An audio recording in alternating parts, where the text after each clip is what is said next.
7 সদস্যের kitchen cabinet অন্তর্বর্তী সরকারের গুরুত্বপূর্ণ সিদ্ধান্ত নিত বলে দাবি করেছেন সাবেক উপদেষ্টা তৌহিদ হোসেন। জানান, প্রতি মঙ্গলবার নিয়মিত বৈঠক করতেন তারা। নিজ মন্ত্রণালয়ে একাধিক উপদেষ্টার প্রভাব ছিল জানিয়ে 3 বার পদত্যাগের সিদ্ধান্ত নেন। তবে তা গৃহীত হয়নি বলে জানান তিনি। যুক্তরাষ্ট্রের সাথে বহুল আলোচিত বাণিজ্য চুক্তি নিয়েও পররাষ্ট্র মন্ত্রণালয় কিছু জানত না দাবি করেন তৌহিদ হোসেন। তার মতে জাতীয় নিরাপত্তা উপদেষ্টা ও বাণিজ্য উপদেষ্টা ছিলেন এর নেপথ্যে। কথা বলছেন মাহফুজ মিশু। তৌহিদ হোসেন অতিরিক্ত সচিব হিসেবে প্রয়াত প্রধানমন্ত্রী খালেদা জিয়া, পররাষ্ট্র সচিব হয়ে ডক্টর ইয়াজউদ্দিন, 111-এ সেনা সমর্থিত ডক্টর ফখরুদ্দিন এবং 2009-এ প্রধানমন্ত্রী শেখ হাসিনার সরকারের সাথে কাজ করেছেন শীর্ষ এই কূটনীতিক। 5 আগস্টের পট পরিবর্তনের পর ডক্টর ইউনূসের অন্তর্বর্তী সরকারে পররাষ্ট্র উপদেষ্টা হন তিনি। টানা 18 মাস কঠিন সময়ে কূটনীতি সামলানোর কথা থাকলেও তা নিয়ে হতাশা আছে তার। এই ক্ষেত্রে তাদের কোনো এক্সপার্টিসও নাই, তারপরেও তাদের মতামতকে যথেষ্ট গুরুত্ব দিতে হতো, কারণ উচ্চ পর্যায়ে তাদের মতামতকে গুরুত্ব দেওয়া হতো। আমি কুইট করার চিন্তা 3 বার করেছি। তারা রিকোয়েস্ট করেছে যে খুব এম্বারাসিং হবে সরকারের জন্য।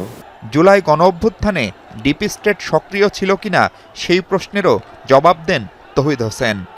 ডিপ স্টেট সমস্ত পৃথিবীতে প্রতিটা ঘটনার সাথেই জড়িত থাকে। পৃথিবীতে কিছুই ঘটে না যেটাতে ডিপ স্টেট কোনো না কোনো ডিপ স্টেট কোনো না কোনোভাবে জড়িত থাকে না। ডিপ স্টেট ইনভলভ হয়, কিন্তু স্রোতের বিরুদ্ধে না। তারপরে সেটাকে তারা ম্যানিপুলেট করবে। নিজের প্রত্যাশার একটা বড় অংশই পূরণ হয়নি। ক্ষমতায় থাকাকালে কয়েকজন উপদেষ্টার সমন্বয়ে কিচেন ক্যাবিনেট সব সিদ্ধান্ত নিত বলে মূল্যায়ন তার। কোনো এক উপলক্ষে এই কিচেন ক্যাবিনেটের একটা মিটিংয়ে আমাকে যেতে হয়েছিল যমুনাতেই, এবং আমি পরে জেনেছি যে প্রতি মঙ্গলবারে তারা বসেন। সিদ্ধান্ত নেয় কেউ কেউ, এই ধরনের কথাবার্তা শোনা যেত, আমার কানেও আসতো, কিন্তু এর বাইরে আসলে আমার জানা ছিল না যে এরকম একেবারে একটা গ্রুপ আছে যারা নিয়মিত বসে সিদ্ধান্ত নেওয়ার জন্য। ভোটের মাত্র 3 দিন আগে অন্তর্বর্তী সরকার যুক্তরাষ্ট্রের সাথে যে বাণিজ্য চুক্তি করেছে তার সাথে পররাষ্ট্র মন্ত্রণালয়ের সম্পৃক্ততা অস্বীকার করেন তিনি। পররাষ্ট্রমন্ত্রী অথবা পররাষ্ট্র মন্ত্রণালয় সামান্যতম ইনভলভ ছিল না এটাতে ইনভলভ ছিল কমার্স মিনিস্ট্রি এবং ন্যাশনাল সিকিউরিটি অ্যাডভাইজার। কোনো কারণ হয়তো ছিল পেছনে যেটা আমরা এটা করতে বাধ্য ছিলাম, কিন্তু কোনো বাধ্যবাধকতা না থাকলে এটা সই করার বিষয়টা নির্বাচিত সরকারের উপর ছেড়ে দেওয়াই যথাযথ হতো। দায়িত্ব নিয়ে শেখ হাসিনাকে ফেরত চেয়ে দিল্লিকে চিঠি লিখলেও তা যে কাজে আসবে না সেটা জানতেন তৌহিদ হোসেন। জানান, নিষিদ্ধ আওয়ামী লীগের রাজনীতি নিয়ে তাঁর ভাবনা। স্যার, শেখ হাসিনাকে ফেরানোর জন্য প্রথম চিঠিটা আপনার সরকার থাকতেই দিয়েছিলেন, যার কোনো উত্তর আসে নাই। উত্তর কি আশা করেছিলাম আমরা?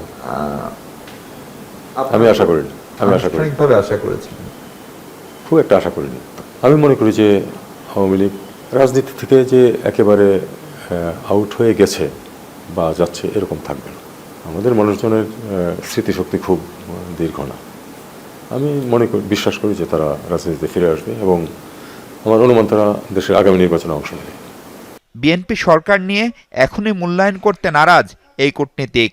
বলছেন, যুক্তরাষ্ট্র, চীন, ভারতকে সামলানোই তারেক রহমানের বড় চ্যালেঞ্জ। ভারত, চীন, যুক্তরাষ্ট্র, আমি কোনো পক্ষেরই লোক বলে বিবেচিত হব না, আবার কেউই আমার পর খড়গহস্ত হবে না। এটাই হলো সবচেয়ে বড় চ্যালেঞ্জ, আমাদের জন্য সবসময়ই ছিল, এখনো তাই। মাহফুজ মিশু, যমুনা নিউজ, ঢাকা।